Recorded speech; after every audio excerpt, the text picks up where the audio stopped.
All right. Uh, so this episode is going to be our first sort of mini legacy dungeon. Um, these are slightly larger dungeons that are less about the open world and more about a specific area.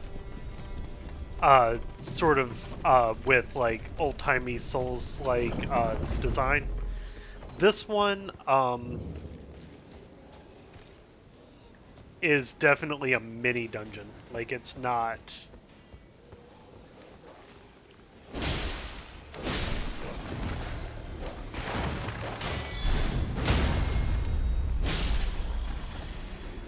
Um, it's not meant to be the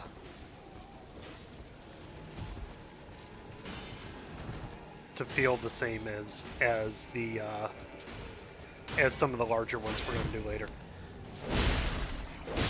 Sorry, I just figured out occasionally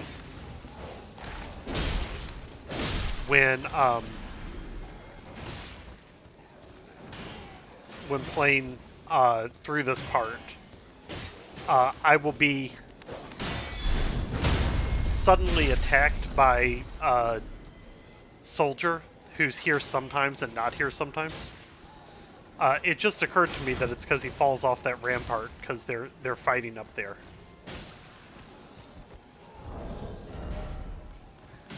I probably should have rested, but that's fine.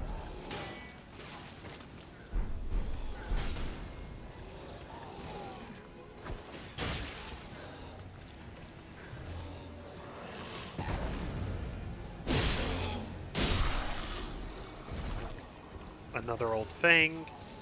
They drop, rarely, but still with some frequency off of these Misbegotten. Again, the main thing about those is that they're a quote vestige of the Crucible.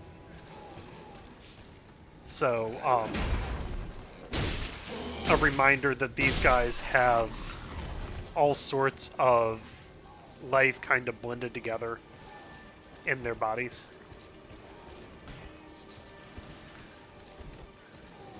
And just as a reminder of the story thus far on this, this is one of Godric's castles. It's under his command. It's been taken over by the servants. Uh,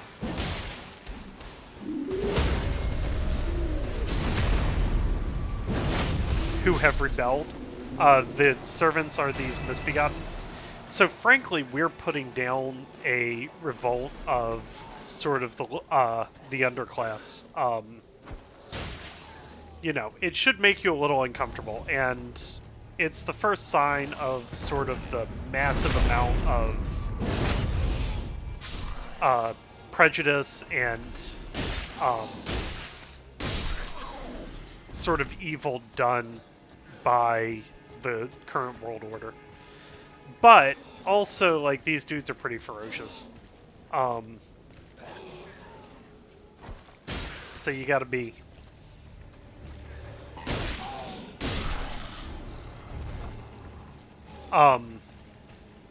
and one thing that the storyline here does, I think, pretty well, actually, is that it's sort of structural in how these characters go about kind of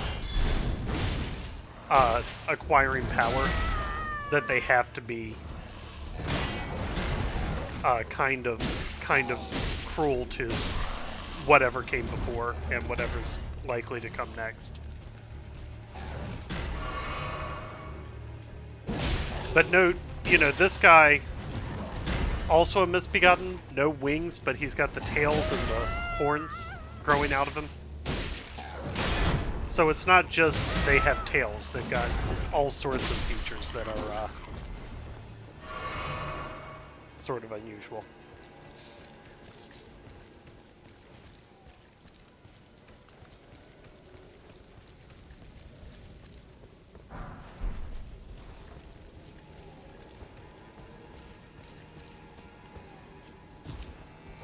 Before we head up, let's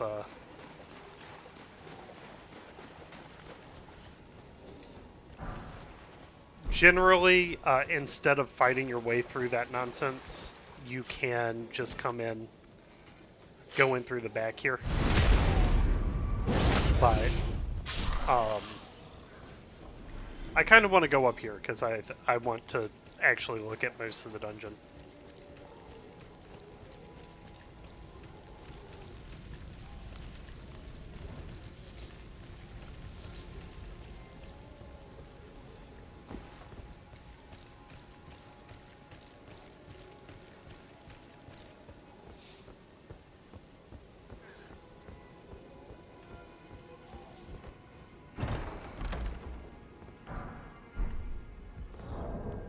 I don't think the Claymore has any like interesting lore in the description, but let me check just in case.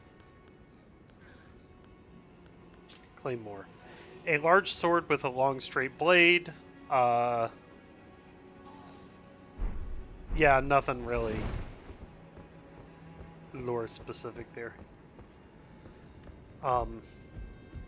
You can see this crest. We see this all over the place, the two wings. I know last time we were talking a little bit about the Deathbirds and the two wings.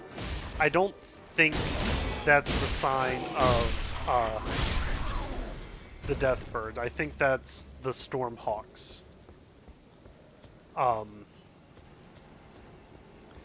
Who we're going to learn were sort of the predecessors of humans in Stormvale and in Limgrave.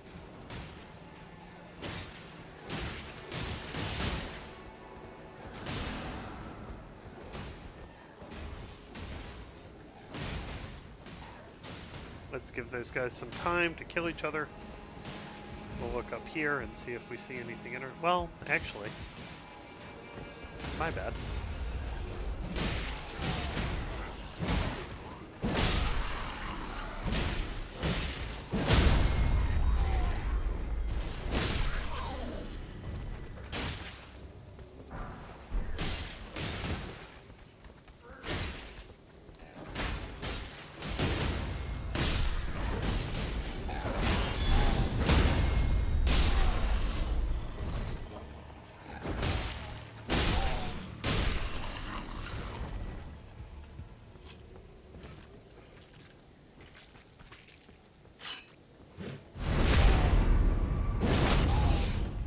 I don't know if we're gonna get we're gonna be able to do this dungeon in one episode, or if it's gonna take two. But we'll see how it goes.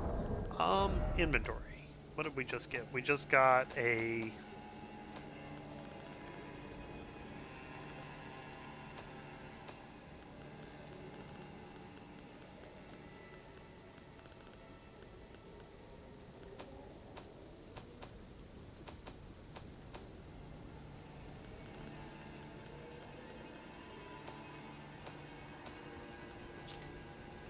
Torch wound with metal wire, heavier than normal, but the heated filament boosts the fire damage.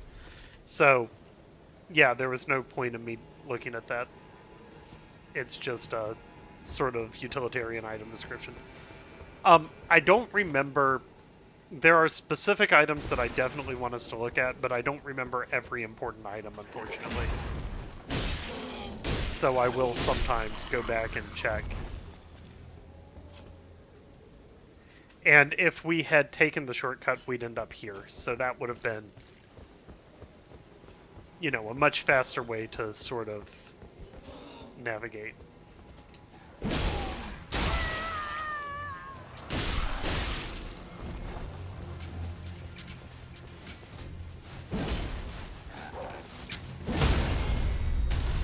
think that guy's gonna fall to his death. He didn't.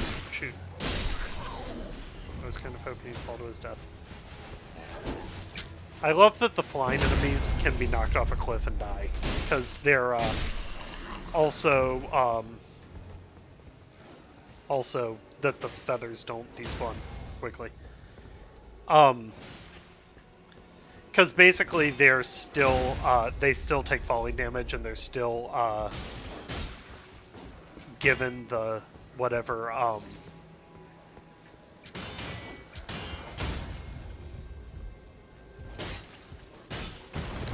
whatever, like, they still fall to, like, a certain level over the ground. So, like, if they're able to fly, like, 10 feet, they can stay, like, 10 feet over the... Oh my goodness! I have never seen that attack before.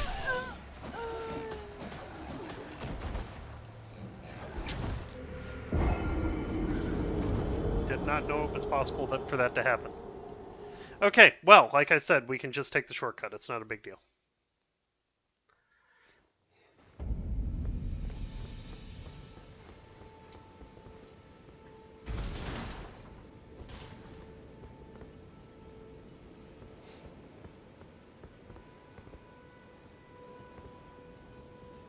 Hello?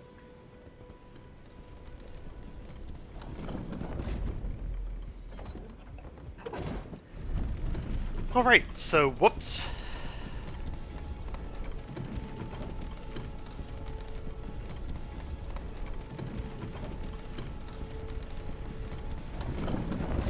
I legitimately didn't even know that guy had a grab attack. But again, we don't have to worry about these dudes. We do have to worry about these stupid dogs, but...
I do have one minor annoyance about this this level in particular, and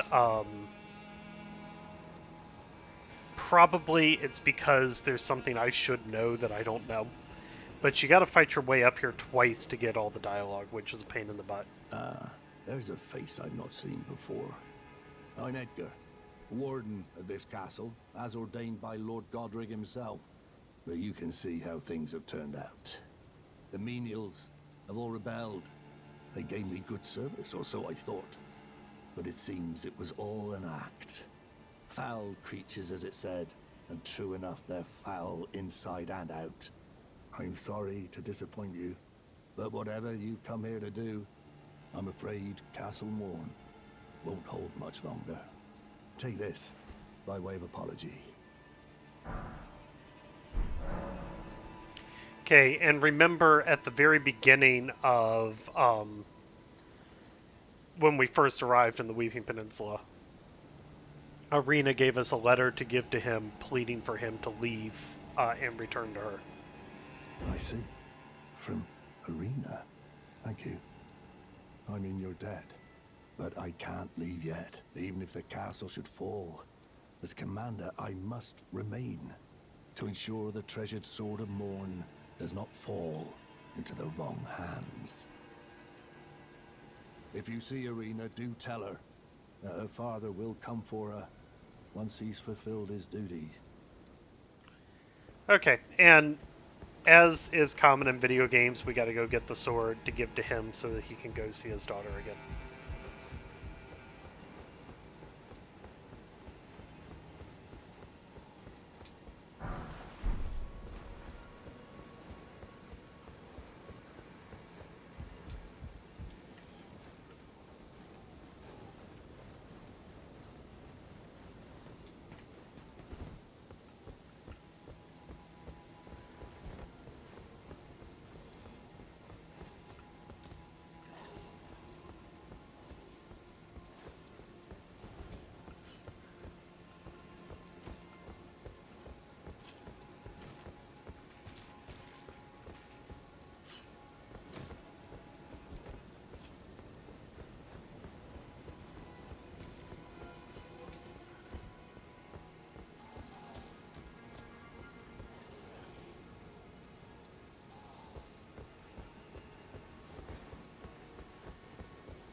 Got lost there for a second, but now we're back.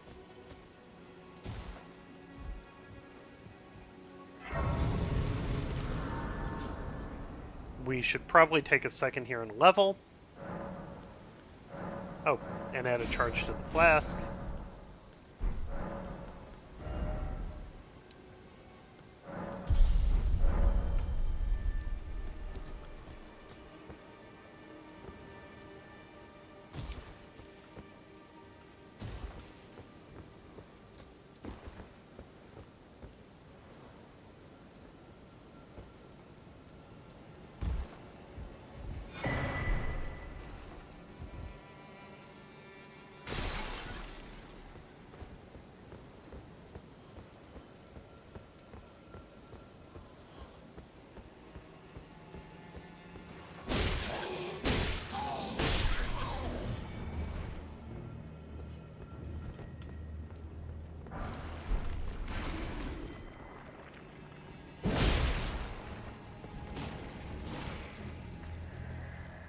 Please help me, I'm of noble blood. If those hideous mongrels eat me, I'll be forever marred. So note again, that dude is not concerned with actually dying. Because he's going to come back anyway.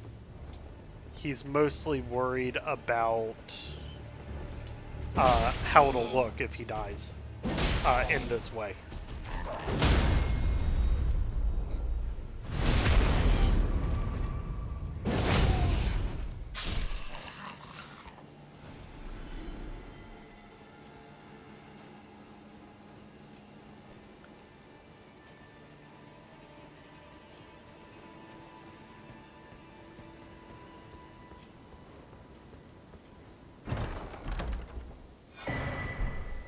Okay, here we have the Twin Blade Talisman, which is surprisingly not great for Twin Blades.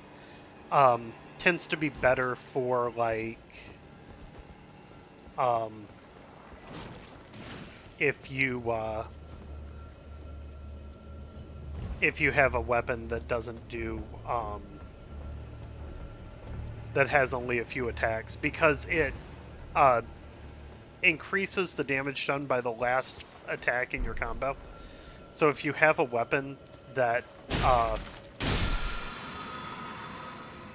works pretty quickly, or reaches the last attack pretty quickly, like a short sword or something, it can be good for those. Alright.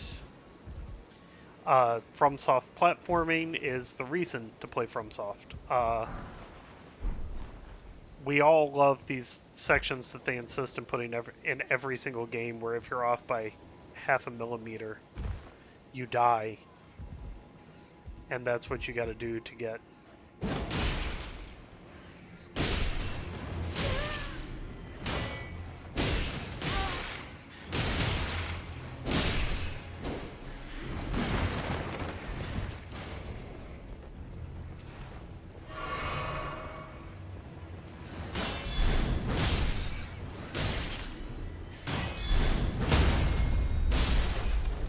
That's what you got to do to get to the next part of the level. It's everyone's favorite part of these. All right, the whip. I've always sort of wanted to do a whip run, and I know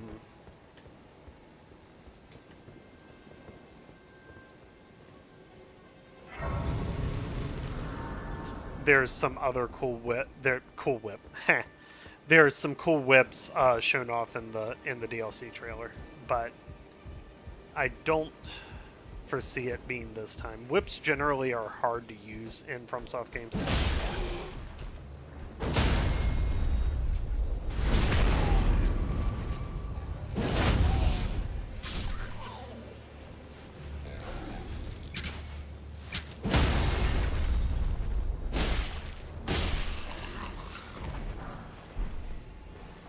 At some point, I should take the time and get a ranged attack. Note all the jellyfish. Weird little detail that they include.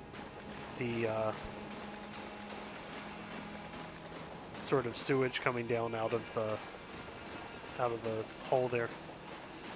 And yeah, let's go fight the boss of this area. Wow. I thought this was going to take like 2 sessions. We might have to do something else after this. Oh, or I haven't allowed for dying 6 times to this relatively easy enemy yet.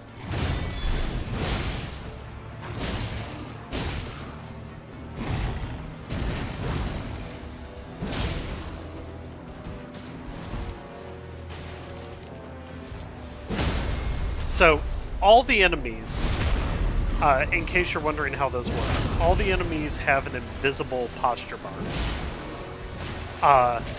And the posture bar is sort of like our stamina bar. It regenerates over time unless it continually gets depleted.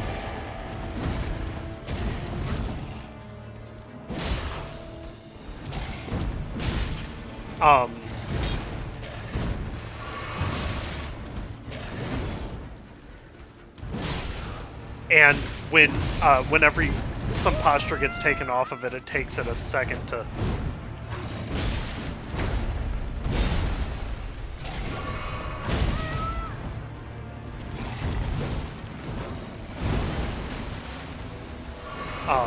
it takes it a second to start recharging again. So, in order to break enemy posture, you're really trying to keep that attack up. So if you see me sometimes attacking when it doesn't make any sense to attack, that's what's going on. Is I'm really trying to break posture. And here we have this enormous grave with this hole in it. No in-game explanation for this, but these graves with the holes show up a ton in the DLC trailer. And this one's huge. It sort of comes across as an homage to area in Dark Souls 1 where there's a giant grave. We also got our first legendary weapon, so let's take a look at that. The grafted blade greatsword. Storied sword of Castle Morne, a revenger's weapon. It is burdened with oceans of anger and regret, one of the legendary armaments. So again, weird that nautical stuff. One of the legendary armaments, a lone surviving champion from a country now vanished, was so determined to continue fighting that he claimed the swords of an entire clan of warriors. And you can see them all like grafted together into Blade, and it's a pretty obvious Game of Thrones reference where it looks sort of like the way that they grafted a bunch of swords together to form the Iron Throne, because Martin was involved in writing some of the backstory for this.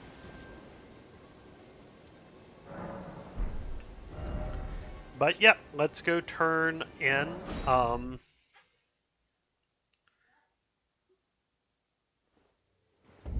Let's go turn this in. Again, there might be an easier way than just sort of resetting all the enemies and fighting through again, but I don't know it. So...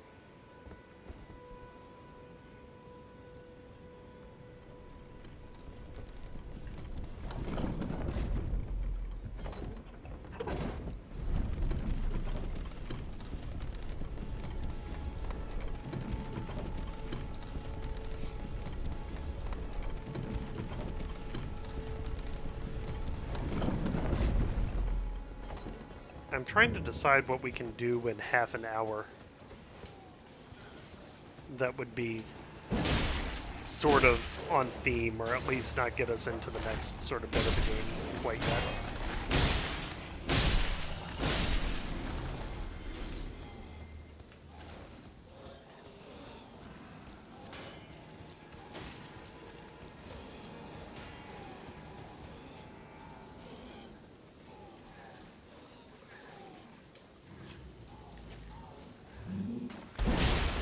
I have one idea, but God, I'm dreading it so much.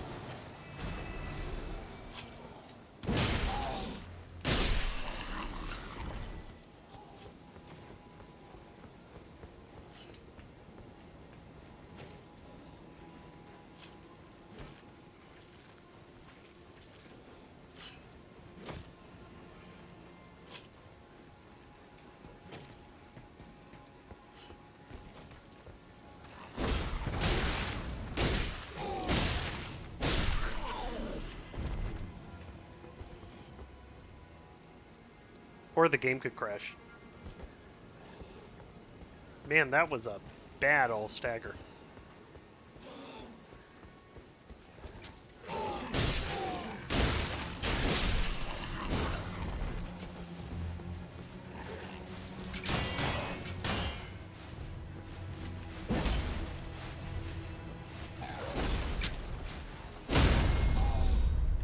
Yeah, see, that guy's gonna fall to his death, even though he can fly.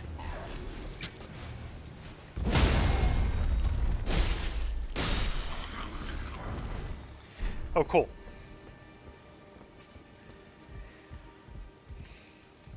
I need a bow for the next segment if I'm gonna do...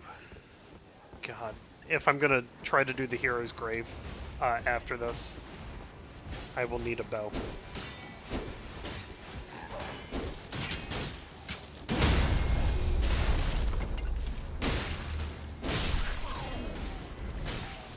I had not planned to try to do the hero's grave. It's gonna be a nightmare.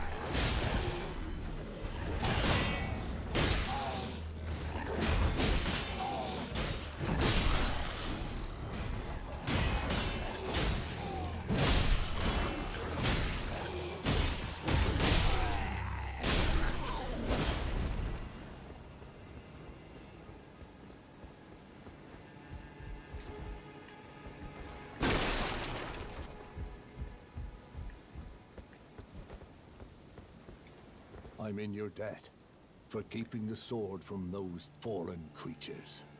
I'm no longer bound by duty. Once I've rescued Irina, I will spend my remaining days with her. Thanks to you, and devote my remaining days to her. Irina has a gentle nature, though. I only hope it remains intact.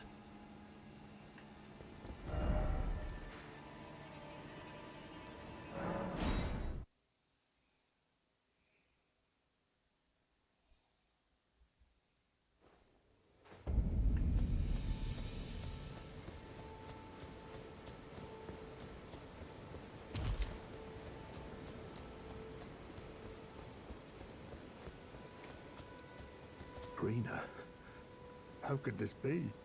My daughter deserved better. The fault lies with me. I chose duty over my daughter's safety. And that is how fate has answered. I'll find them. The foul wretches responsible for this. I'll hunt them down and exterminate every last one of them. Rest assured, Irina, it will be done. All right. Um, so that's going to do it for the Castle Morne storyline for now. Um, we will see, believe it or not, both of those characters in the future.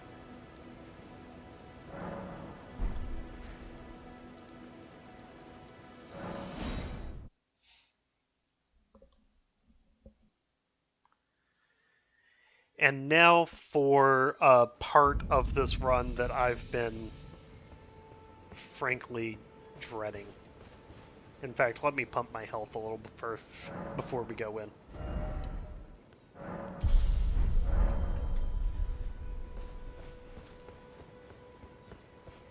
This is, of course, where the game begins, but inside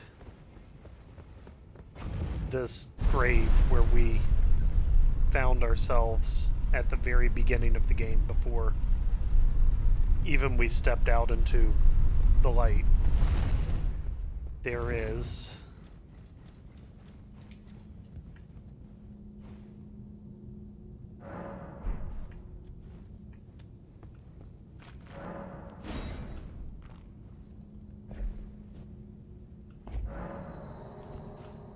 a hero's grave.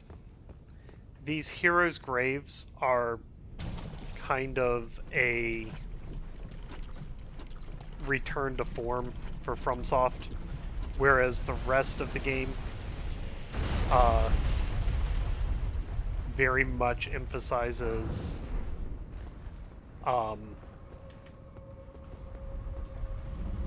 sort of making things more accessible and more and a little easier and a little more comprehensible. These heroes' graves are sort of a reminder of FromSoft's roots as just horrible troll people.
There he is.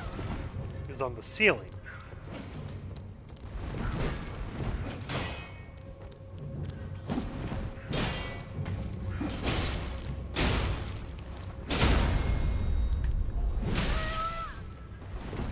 Don't die, don't die, don't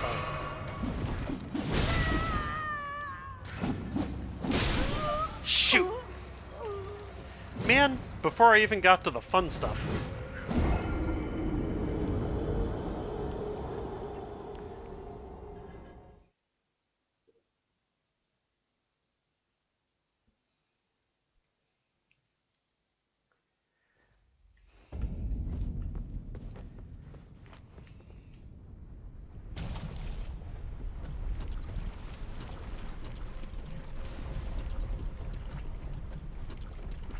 Yep, so like here, notice that my glove is covered because of how I fell. That actually has a gameplay effect. It's making the poison go recede much slower.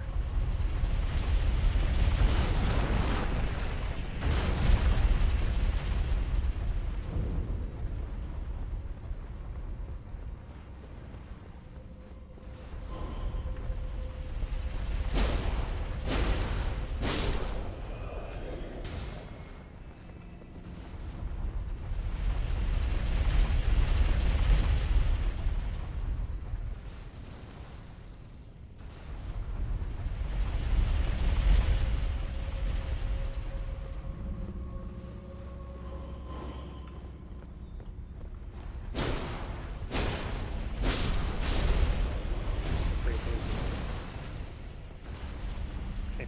Onward to the easy part that still somehow killed me.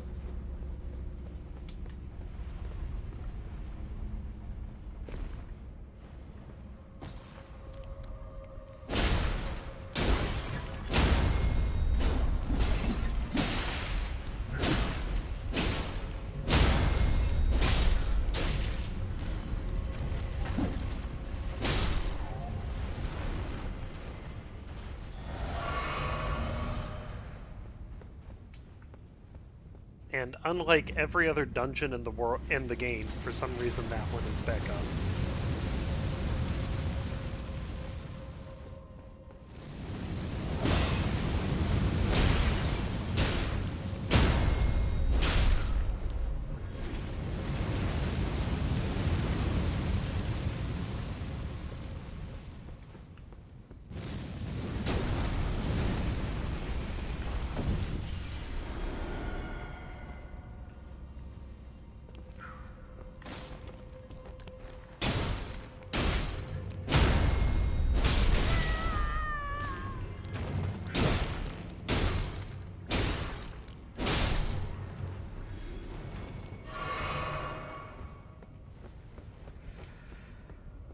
Okay.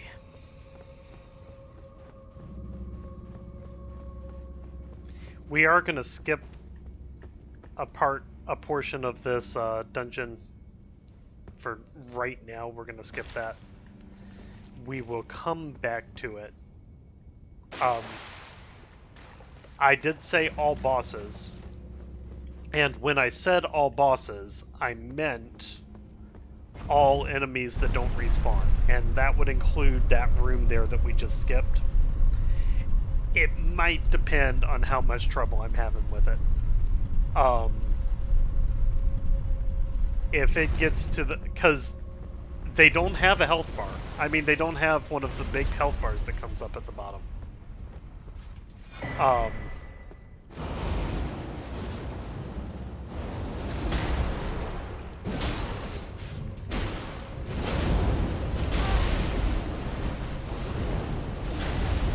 So I can justify saying, hey, I did all bosses even if I don't do that room.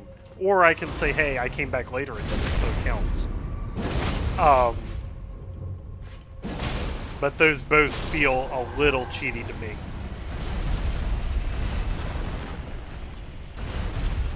Are you kidding?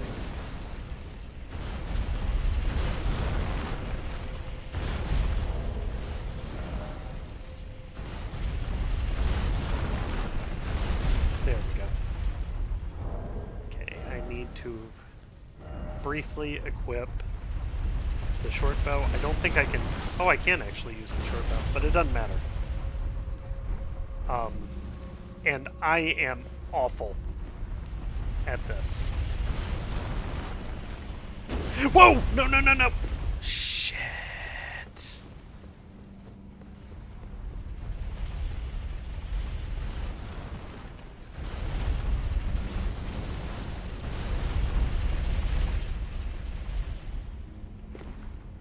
I can't believe I did that.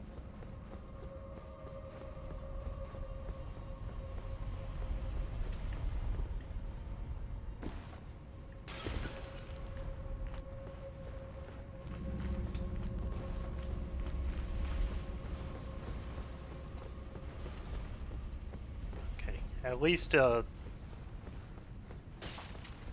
All the enemies are down and everything.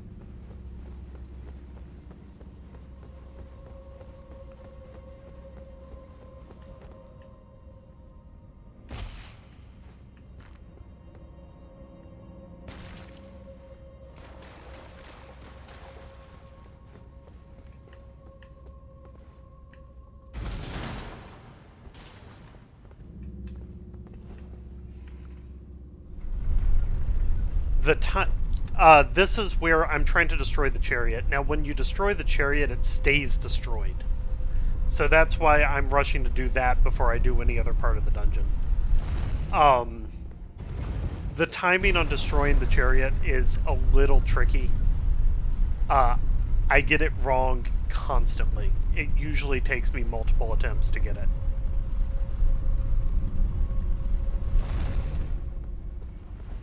And given that the dungeon is so hard anyway, sometimes I can't.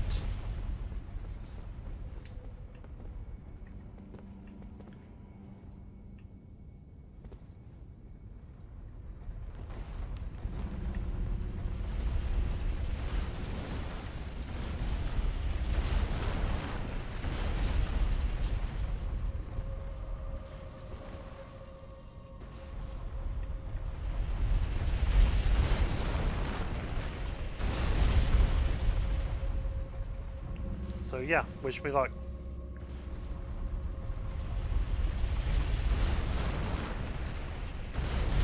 I don't have any arrows equipped.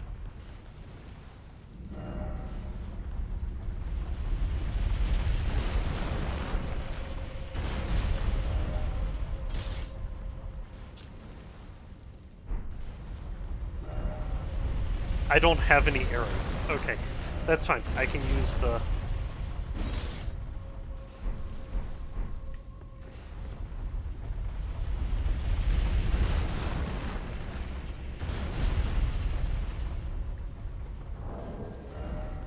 And those are going to have to be the great bolts.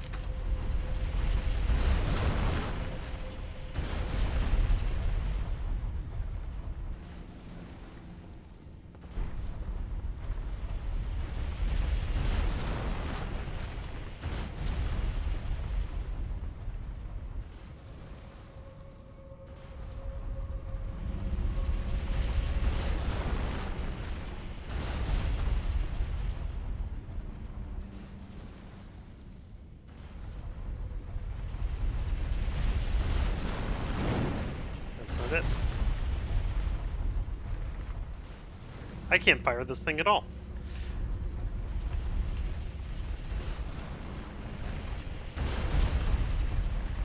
Okay, I gotta go get some arrows. So sorry.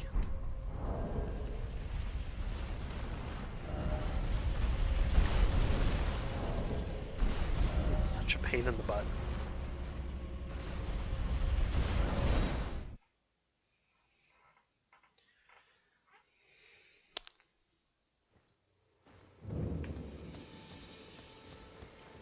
Wait, well, you're back.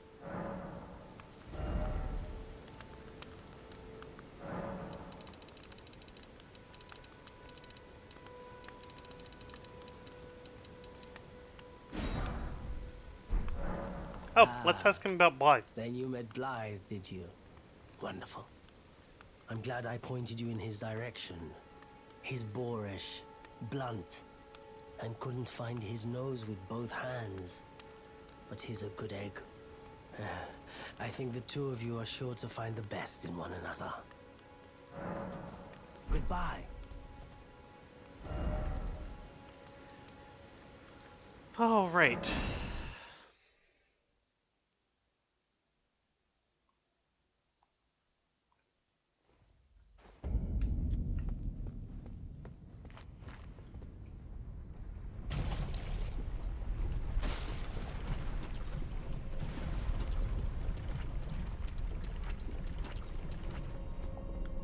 Let's try this again.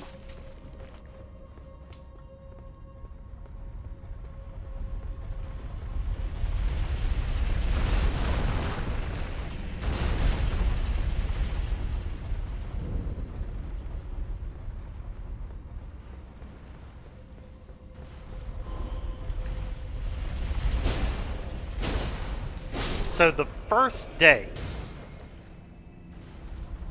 on the first, like, hour that I was playing this game, everyone else had, I'd seen videos of, like, the open world and everything.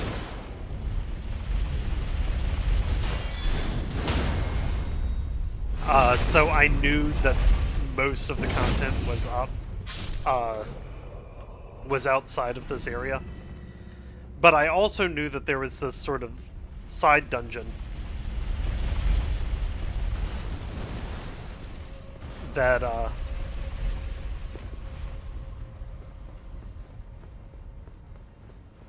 that people sort of recommended you don't go for right away. And so I got very excited about, well, I'm a Souls veteran, you know? I can definitely do, I can handle, if they wanna throw something at me like that, I can handle that. Let's do that instead of just going immediately outside. And that was the worst way possible to play the first hour of Elden Ring. This dungeon is not balanced for early game. It's not, or for like level 1. It's not, it doesn't show off all the cool things about the game. It's literally just like an old school Dark Souls or Demon Souls dungeon. It's just you know, which is cool that they included that.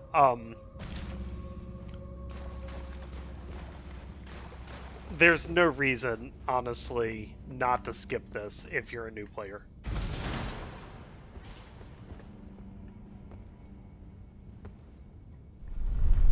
Alright. So what I'm going to plan to do is try to destroy this, this chariot.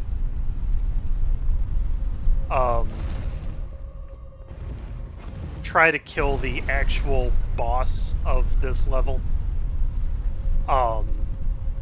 And likely we will come back to do that room that I was worried about. It's just, it's got 2 of those grafted scion monsters that killed us at the beginning of the game in there.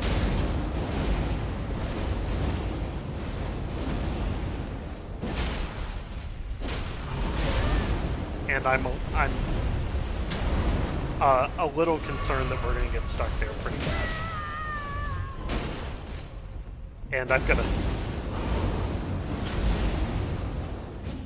got a pizza cooking, so...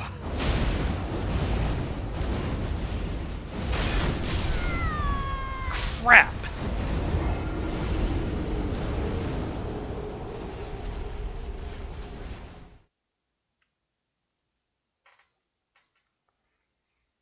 Maybe we'll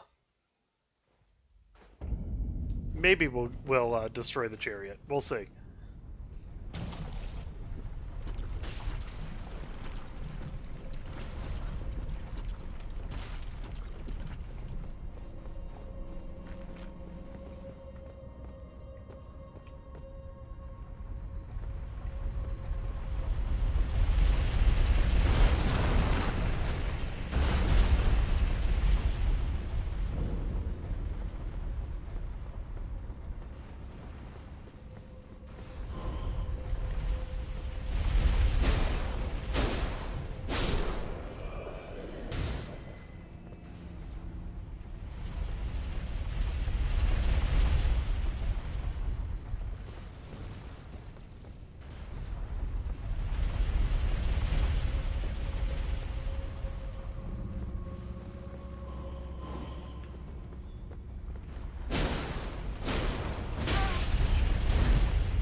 I don't know why I bother knocking that down if it just comes back up anyway. But...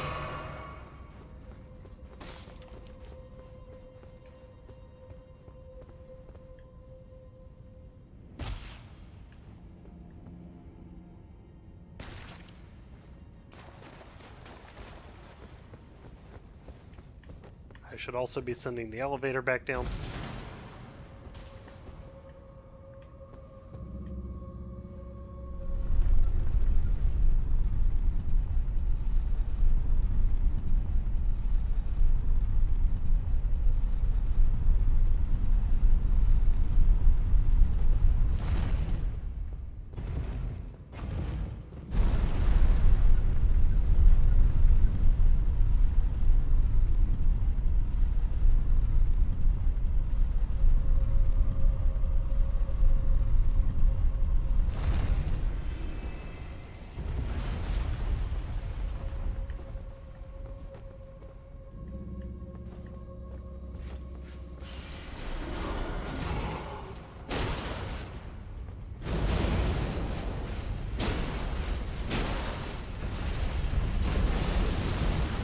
So finally, he does the one attack I wanted to show you from him. Dude knows dragon spells. And remember, there was, at one time among the Knights of the Capital, a cult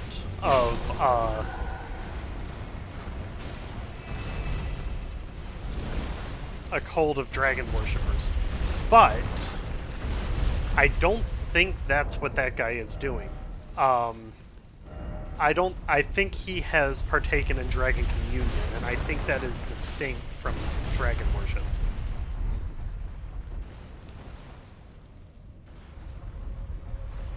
Whoa, don't you dare. There we go.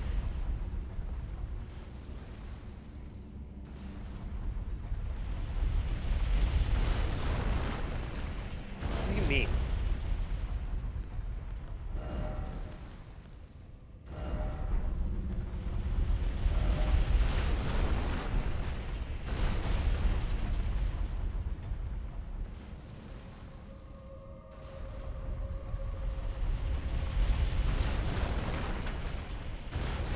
Oh, a little too low.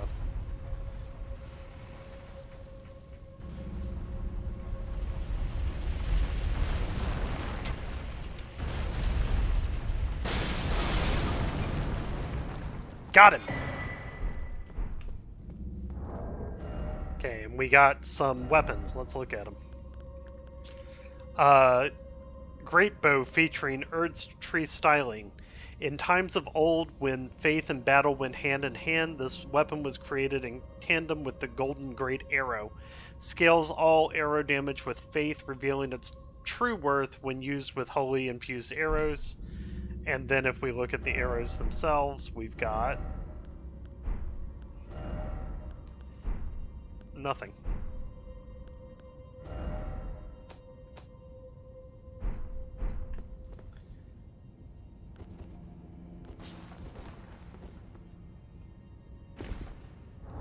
I thought we also got some arrows there.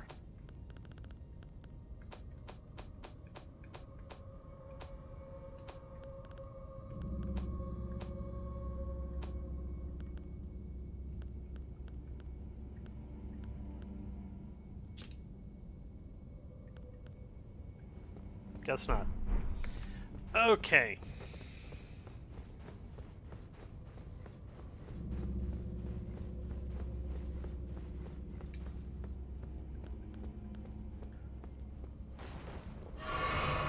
Level's much easier once the stupid,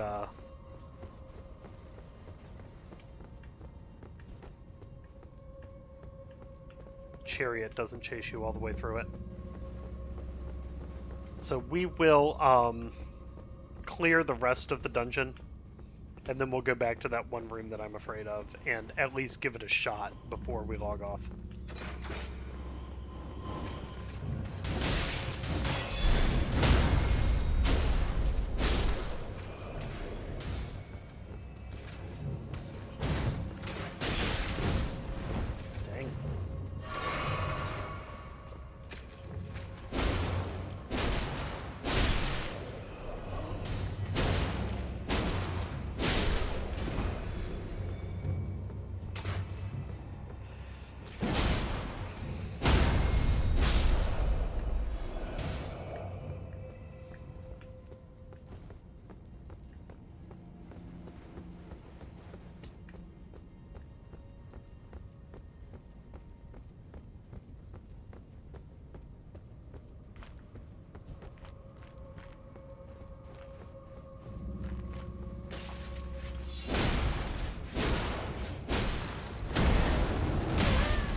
Notice this dude does both sort of wind spells and we're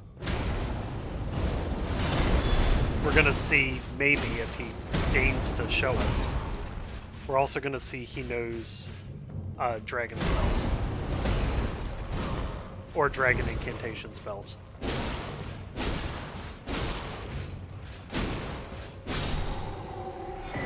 And he drops the Dragon Communion seal. And let's take a look at that. A formless Drakeblood seal with a Dragon Communion crest enhances Dragon Communion incantations. The sacrificial devouring of the heart gives power. Indeed, Dragon Communion is too primal in nature for the term incantation to be appropriate. The seal scales incantations with one's arcane attribute. And so this is an ancient thing.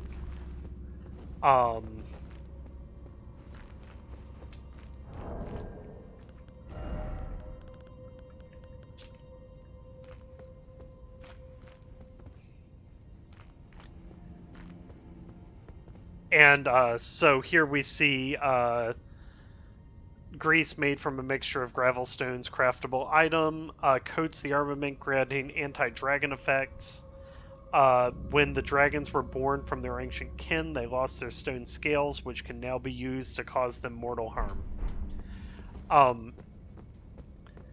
So yeah, so few things. The modern dragons, the ones that we fight to get hearts for Dragon Communion, are not the same as the ancient dragons. They're descended from them, but they aren't the same thing exactly. Second,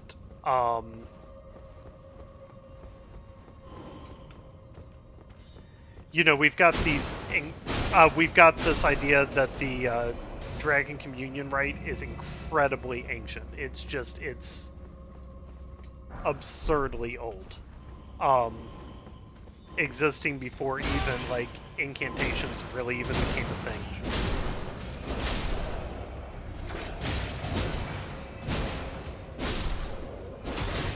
And this boss is going to kill me because I don't have any healing, but there is a Marika stake down here, so we can start from down here if we die.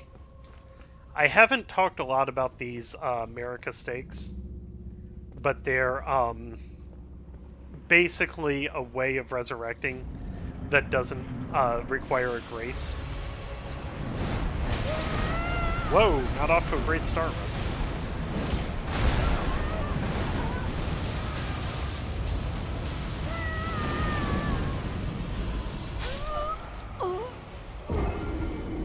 Okay, so, you know, people have done better before. It's not the ideal way to do that fight, I suppose.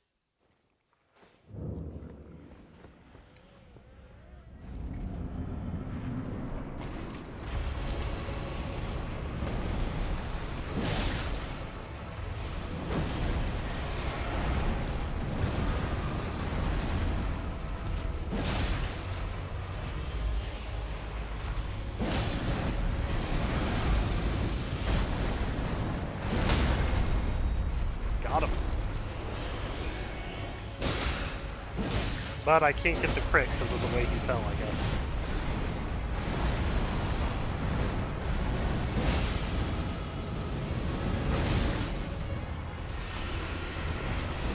Already?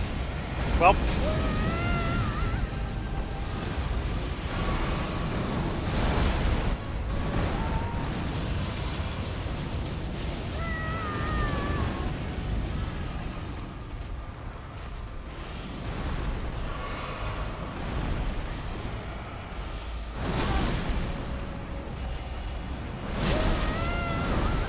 So my main complaint about this fight is this tiny little arena.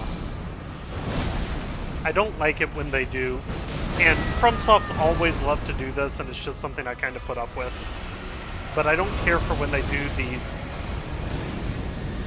like, massive bosses in these little bitty arenas.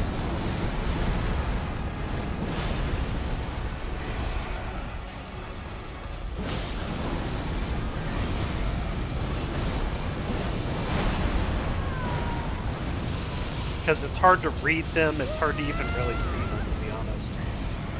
But that's just sour grapes because I'm losing. And I'm not even really losing. I'm just not doing as well as I'd like to be.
And here we have the our new spirit summon, Banished Knight Oleg.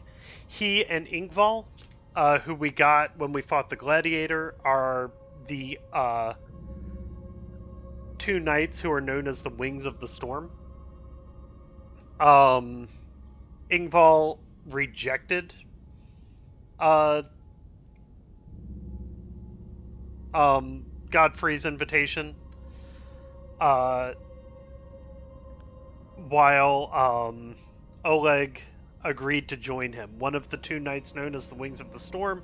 After his banishment, he attracted notice of the grace-given lord, and later, having slain 100 traitors at the lord's hand, he earned the honor of the Erdtree burial. The traitors that they're referring to are likely to feature in the DLC.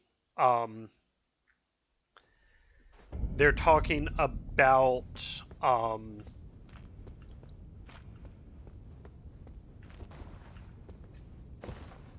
we don't really know who that is yet, but we might learn.